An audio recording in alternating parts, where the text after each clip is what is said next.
الحمدللہ آج کے اس پروگرام کا عنوان ہے اللہ ایک، ہم سب بھی ایک۔ اعوذ باللہ من الشیطان الرجیم، بسم اللہ الرحمن الرحیم۔ الصلاۃ والسلام علیک یا سیدی یا رسول اللہ وعلی ازواجک و اصحابک و آلک یا سیدی یا حبیب اللہ۔ الحمدللہ لاہور شہر میں آج بروز بدھ 12 شوال المکرم 1444 ہجری اور 3 مئی 2023 عیسوی کا دن ہے۔ اللہ تعالیٰ کی بہت سی صفات ہیں اور بہت سے اسماء الحسنی ہیں، اچھے اچھے نام ہیں اللہ تعالیٰ کے جو اللہ کی صفات کا اظہار ہیں۔ مثلا الرحمن ہونا، رب ہونا، الواحد واحد ہونا، السمیع سننے والا، البصیر دیکھنے والا، بصارت والا، سماعت والا۔ تو اللہ تعالیٰ کی کئی صفات ہیں اور ان صفتوں میں سے اللہ کی ایک صفت ہے کہ وہ واحد ہے، ایک ہے۔ تو اس آج کے پروگرام میں ہم انشاءاللہ یہ بات کریں گے کہ کیا اللہ کی باقی سب صفات کمال ہیں، ان سب صفات میں سے واحد ہونا کیا سب سے اہم صفت ہے؟ یہ ہمارا ایک سوال ہے اپنے بچوں کے لیے کہ جس طرح اسکول میں، کالج میں، یونیورسٹی میں بچوں سے سوال پوچھا جاتا ہے، پھر انہیں جواب سکھایا جاتا ہے، تو یہ ہمارے بچوں کی تربیت کا ایک سلسلہ ہے۔ اور جو لوگ اس عنوان کو، اس ٹاپک کو دیکھ کر بغیر بات سنے شرک اور بدعت کا فتویٰ لگائیں گے، ان لوگوں کا جواب انشاءاللہ اگلے پروگراموں میں، اگلے دنوں میں ضرور انشاءاللہ دیا جائے گا۔ آج ہم یہ بات اپنے بچوں کو سمجھانے کے لیے یوں شروع کرتے ہیں کہ کیا واحد ہونا، ایک ہونا، کیا اللہ تعالیٰ کی سب سے اہم صفت ہے؟ اور اگر اللہ کا واحد ہونا سب سے اہم ہے تو پھر اللہ تعالیٰ نے یہ سب مخلوقات کیوں پیدا فرمائیں؟ یہ انسان، چرند پرند، ستارے، پتھر، یہ اتنی مخلوقات ہیں، اتنی زیادہ ہیں کہ ہم انسان ان سب مخلوقات کو نہ دیکھ سکتے ہیں، نہ سن سکتے ہیں، نہ گن سکتے ہیں، نہ شمار کر سکتے ہیں۔ اسی لیے ہم انہیں بے شمار کہتے ہیں، لامحدود کہتے ہیں، انفائنائٹ کہتے ہیں۔ یہ ہماری عقل و شمار سے ماوراء ہیں۔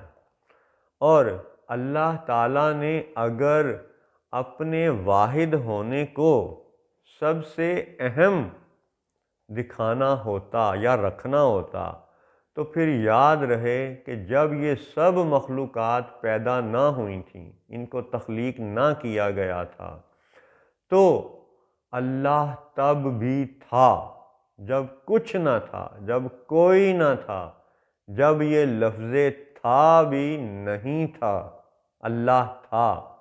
تو وہ اس وقت ایسی کمال اس کی شان تھی، ایسی کمال وحدانیت کا وہ معاملہ تھا کہ صرف اللہ تھا اور دوسرا کوئی نہ تھا۔ اور اس واحد نے اپنی اس شان وحدانیت کو یوں تبدیل فرمایا، یوں اس کا ایک نیا کمال اظہار فرمایا کہ اس نے مخلوقات کو پیدا فرمایا۔ اب مخلوقات میں پہلے کس کو پیدا فرمایا اور بعد میں کس کو پیدا فرمایا، یہ بھی ایک بات ہے، عنوان ہے۔ لیکن آج ہم بات کر رہے ہیں کہ اگر اللہ کا واحد ہونا اس کی سب سے اہم صفت ہے تو پھر اس نے یہ جو اتنی بے شمار مخلوقات پیدا فرما دیں جو ہمارے لیے بے شمار ہیں، اس کے شمار میں ہیں۔ تو بے شمار مخلوقات جب پیدا ہو گئیں اور سب مخلوقات کو اگر ہم ایک لفظ مخلوقات میں شمار کرنے کی یا بات کرنے کی جرت کریں، یا ان سب کو ایک لفظ میں اکٹھا کرنے کی بات کریں تو کہا جائے گا کہ کیا شیر، کیا پتھر، کیا درخت، کیا انسان، یہ سب مخلوقات۔ تو مخلوقات کا لفظ ایک ایسا پلورل ورڈ ہے کہ اس میں اگر تعداد نہ بھی بیان کی جائے تو یہ سب گروہ مخلوقات یہ ایک گروہ شمار ہو سکتا ہے، یعنی تمام مخلوقات کا گروہ ایک گروہ۔ اور اللہ اپنی ذات کی شان میں واحد، تو مخلوقات ایک گروہ ہونے کی حیثیت میں واحد گروہ، اور اللہ اپنی ذات میں خالق ہونے کی شان میں واحد۔ تو اللہ نے اپنے واحد ہونے کے ساتھ ساتھ مخلوقات کے گروہ کو ایک گروہ تخلیق فرما کر ایسی وحدانیت کی صفت مخلوقات میں اس کا پرتو ظاہر فرما دیا کہ اس کے کئی پہلو ایسے نکلتے ہیں کہ جو آج ہم تھوڑا بہت سوچ سکتے ہیں، سمجھ سکتے ہیں، اپنے بچوں کو کچھ نہ کچھ قرآن و حدیث کے مطابق بتا سکتے ہیں۔ تو اللہ کا واحد ہونا اور مخلوقات کے گروہ کا واحد ہونا، اس سے اگلی بات کرتے ہیں کہ جب اللہ تعالیٰ نے مخلوقات کو پیدا فرما دیا تو پھر جوڑے جوڑے مخلوقات کیوں پیدا فرمایا، یعنی مرد کے ساتھ عورت، شیر کے ساتھ شیرنی۔ ایسے ہی دیگر آپ مخلوقات پہ جب غور کریں گے تو مذکر اور مؤنث، میل اور فیمیل، ان کا جوڑا جوڑا پیدا فرما دیا گیا۔ اور جوڑے کی یہ کیفیت صرف مذکر اور مؤنث کی حیثیت میں نہیں ہے، جوڑے کی حیثیت اس کے علاوہ بھی نظر آتی ہے۔ مثلا دن اور رات کا جوڑا، ظلمات اور نور کا جوڑا۔ اسی طرح دیگر حقائق پہ جب آپ غور کریں گے تو آپ کو جوڑے دار مخلوقات کا نظر آنا، یہ ایسی حقیقت محسوس ہوگی کہ دماغ اور دل اس طرف سوچیں گے، سوچنے پر مجبور ہو جائیں گے کہ اللہ جب واحد تھا، اللہ واحد ہے اور اللہ واحد ہی رہے گا، یہ اس کی شان ہے، یہ اس کی صفت ہے۔ اور اس کے واحد ہونے کو تو ہم دیکھ نہیں سکتے اپنے ان سر کی آنکھوں سے، لیکن مرد اور عورت، دن اور رات، یہ جوڑے دار مخلوقات، یہ تو ہم اپنے سر کی آنکھوں سے دیکھ سکتے ہیں۔ تو پھر سوال یہ آتا ہے کہ اللہ نے واحد ہوتے ہوئے جوڑے جوڑے مخلوقات کیوں پیدا کیں، جوڑے دار مخلوقات کیوں پیدا کیں، دو کی اہمیت کیا ہے؟ اور پھر اہم بات کہ اگر دو دو کا تصور ہے تمام مخلوقات میں تو پھر کیا یہ شرک ہے؟ جب یہ جوڑا ہو گیا، ایک دوسرے کے بغیر مکمل نہیں ہوتا، اور ایک کا دوسرے کی زندگی میں شریک ہونا، دوسرے کا پہلے کی زندگی میں شریک ہونا، اور پھر ایک ذات جیسا بن جانا۔ مثلا اگر ایک مرد کی شادی ہوتی ہے ایک عورت کے ساتھ، تو اس نکاح کے بعد، اس شادی کے بعد جو مرد کا ماموں ہے وہ عورت کا ماموں کہلاتا ہے، جو عورت کا چچا ہے وہ مرد کا چچا کہلاتا ہے۔ یعنی یہ دونوں دو ہوتے ہوئے بھی اس طرح ایک ذات بن جاتے ہیں کہ پھر اس کا دادا اس کا دادا، اس کی دادی اس کی دادی، اس کی مامی اس کی مامی، تو یہ دو ہوتے ہوئے بھی ایک ہو جاتے ہیں۔ تو یہ جوڑے دار مخلوقات کا دو ہوتے ہوئے بھی ایک ہو جانا، تو کیا یہ شرک کا پہلو ہے؟ شرک اور شراکت کیا ہوتی ہے؟ خالص توحید کیا ہوتی ہے؟ اللہ کا واحد ہونا اگر قل هو اللہ احد سے ہم مانتے ہیں تو پھر مخلوقات جوڑے دار کیوں ہیں؟ چلیے اور آگے بڑھتے ہیں کہ اللہ تعالیٰ نے اپنی صفات کا پرتو مخلوقات کو عطا فرمایا ہے، جیسے اللہ البصیر ہے۔ الحمدللہ ہم سب بھی اللہ کے فضل سے یہ البصیر ہیں، آپ مجھے دیکھ رہے ہیں۔ فرق یہ ہے کہ اللہ کی بصارت اس کی ذاتی ہے، ہماری بصارت اللہ کی عطا کردہ ہے۔ دوسرا فرق یہ ہے کہ ہماری بصارت کو فنا آ جائے گی، کبھی موت آ جائے گی، اللہ کی بصارت کو فنا نہیں ہے۔ پھر ایک تیسرا فرق یہ ہے کہ ہماری بصارت کی ایک حد ہے، ہم اس دیوار سے پار نہیں دیکھ سکتے، اور اللہ تعالیٰ ان حدوں سے پاک ہے، ماوراء ہے، اور اس کی بصارت ایسے ہے کہ وہ عالم الغیب والشہادہ کی شان رکھتا ہے۔ تو اس کی، اللہ کی بصارت کی حد کوئی نہیں ہے، اس کی بصارت لامحدود ہے، ہماری بصارت محدود ہے۔ لیکن یہ تو پکی بات ہے کہ اللہ کے فضل سے بصارت جیسی صفت اس کی عطا سے مخلوقات میں پائی جاتی ہے۔ مخلوقات میں اللہ کے فضل سے ہم بھی بصیر ہیں، ایسے ہی سماعت ہے، ایسے ہی علم ہے۔ تو جب اللہ کی صفات کا پرتو مخلوقات میں موجود ہے تو پھر یہی سوال آئے گا کہ کیا اللہ کا واحد ہونا، اس صفت کا اظہار بھی مخلوقات میں پایا جاتا ہے؟ ہاں، الحمدللہ اللہ کے فضل سے واحد ہونے کا یہ اظہار مخلوقات میں بھی پایا جاتا ہے۔ اس کی کئی مثالیں ہیں، جس میں سے ایک مثال آپ یہ دیکھیں کہ جب اس حقیر کی آپ کسی دوسرے انسان کے ساتھ بات کریں گے، موازنے کی، کمپیریزن کی، یا سیم ہونے کی، یا مثل ہونے کی، تو ایک قرآن پاک کی آیت آپ کے ذہن میں آئے گی، انا بشرم مثلکم۔ لیکن اس میں بھی یاد رہے کہ رسول اللہ صلی اللہ علیہ وسلم اپنے آپ کو مثل قرار دیتے ہیں، یستوی، برابر قرار نہیں دیتے۔ یہ آپ غور کیجئے گا، یہ انتہائی اہم نکتہ ہے۔ انا بشرم مثلکم، مثل قرار دیا، یستوی، برابر قرار نہیں دیا۔ اب اس میں آپ ایک سادہ سی مثال دیکھیں کہ اگر آج ہم لکڑی کا ایک عصا بنا لیں، ایک ڈنڈا بنا لیں، تو کیا یہ ہمارا عصا سیدنا موسیٰ علیہ السلام کے عصا مبارک کے برابر ہو جائے گا؟ کیا یہ دونوں ڈنڈے برابر ہو جائیں گے؟ نہیں ہوں گے۔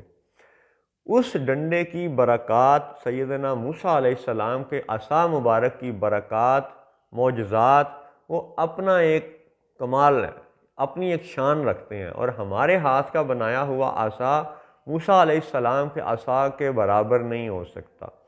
ایسے ہی یہ شخص اگر افضل ہے اور اس کے بھائی کا نام اشرف ہے، تو کیا اشرف اور افضل یہ دونوں جب فوت ہوں گے اور جب دوبارہ پھر وہ ایک موت کے بعد کی زندگی پا جائیں گے، پھر جب وہ قبر اور قیامت اور حشر کا معاملہ ہوگا، تو کیا افضل کو بطور افضل بنا کے پیش کیا جائے گا، کھڑا کیا جائے گا، مبعوث کیا جائے گا، یا اس وقت افضل جو ہے وہ اشرف کی صورت پا چکا ہوگا؟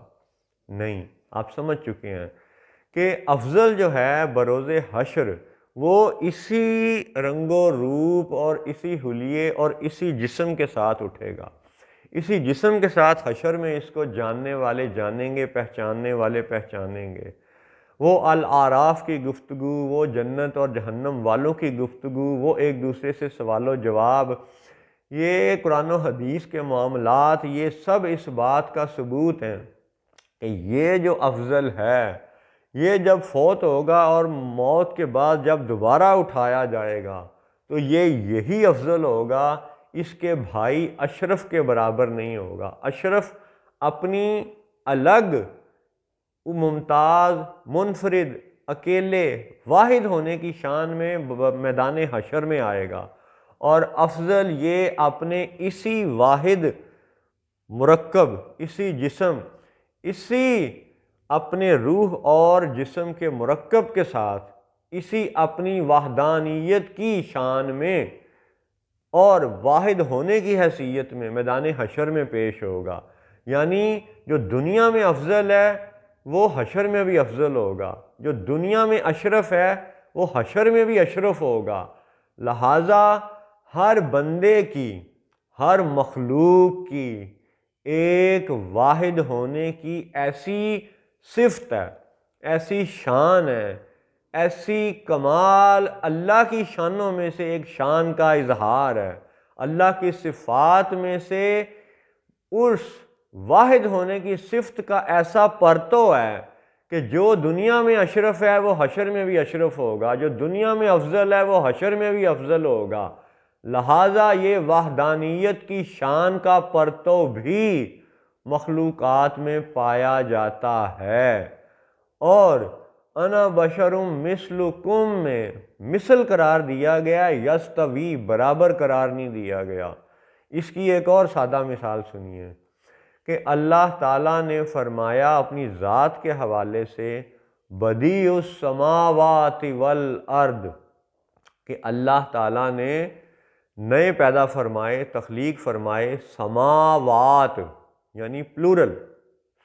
قرآن پاک کی دیگر آیات سے سبع سماوات 7 آسمانوں کا ذکر بھی ملتا ہے، اور زمین کا ذکر ہے والارض واحد کے صیغے میں۔ تو اب اگر زمین کو آپ دیکھیں تو اس سے متعلقہ آیات آپ دیکھیں تو زمین والارض ایک زمین کی حیثیت میں بیان کی گئی، تو زمین بھی ایک ہے۔ اب زمین تو ہو گئی ایک، تو جو سبع سماوات ہیں ان کی شان پھر آپ دیکھ لیں، جیسے اشرف اور افضل یہ الگ الگ ہیں، ایسے ہی پہلا آسمان، دوسرا آسمان، تیسرا، چوتھا، پانچواں، چھٹا، ساتواں۔ تو کیا دوسرا آسمان پہلے آسمان کی مثل نہیں ہے؟ بالکل ہے، تھوڑا بہت فرق ہے، لیکن ہم کہہ سکتے ہیں کہ دوسرا آسمان پہلے کی مثل ہے، فرق ہے ویسے۔ پھر تیسرا آسمان دوسرے کے مثل ہے، چوتھا تیسرے کے مثل ہے۔